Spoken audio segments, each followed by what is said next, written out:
Then what's the difference? You make it ugly enough either way. The glaciers. Hi, my name is Isabella Byrd, and I was the lighting designer for A.C.T's production of SEASCAPE in 2019. This play is a wonderful study of our desires and regrets, the tolls of time on relationships, language, and then definitely instinct. We get to experience the personal frictions of all these themes through Nancy and Charlie, our retired couple lounging on the shore.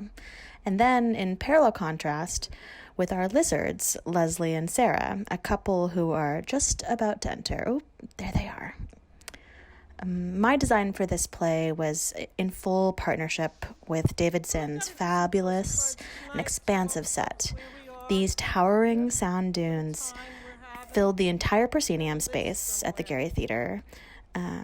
It's golden frame surrounding it, and these 16-foot tall fake sand sort of draped down into the house where the audience was basically the ocean.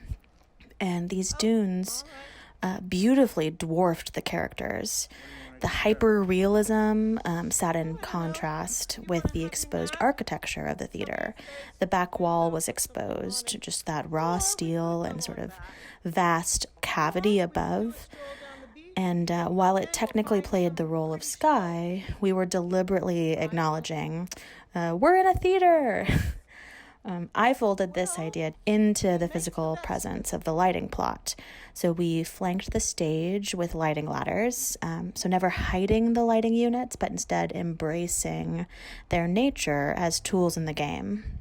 This camera angle actually shows those positions over to the side there. You see a couple of the lights. But yeah, we also designed the overhead electrics sort of in a looming arc shape, mimicking the native valence curtain in the theater. And perhaps a little subtle, but this curvature in the air intentionally cradled our world. And then the lights blast down sort of as an oppressive sun. The film doesn't really capture that heat, intensity, and nuance of the lighting design as it existed in real time, but we won't hold that against the camera. So the lizards are making their way down. This is their first entrance. So yeah, a portion of the lighting designer's task is to create dynamic relationship between light and shadow in order to etch out the people, but also sculpt the scenery.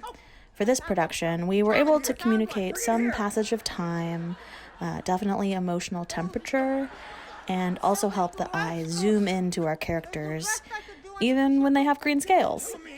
A funny side note about working in the Geary as a lighting designer, a lot of the technology is actually quite old, or it was in 2019.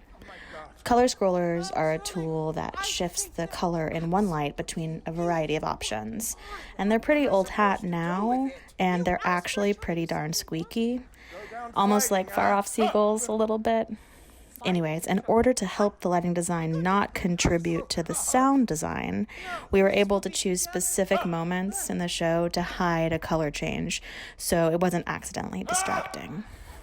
The big and fun reoccurring event in the play is the low passing of a big old airplane. Together, we all decided to make this both a sonic and lighting event, a loud and scary adrenaline rush, which is actually about to happen. It's both a reminder this is a theater, a big theatrical gesture, but also a sort of wake-up call from the bigger world beyond the emotional trials of these characters.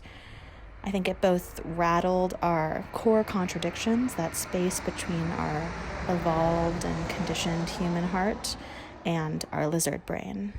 It was a great, fun challenge to make this grand sweeping shadow across the theater and into the audience. And it took a lot of careful collaboration with Brendan, our sound designer. And I really think we made it convincing in the end. The glaciers and the crags, Nancy. You'll never be closer.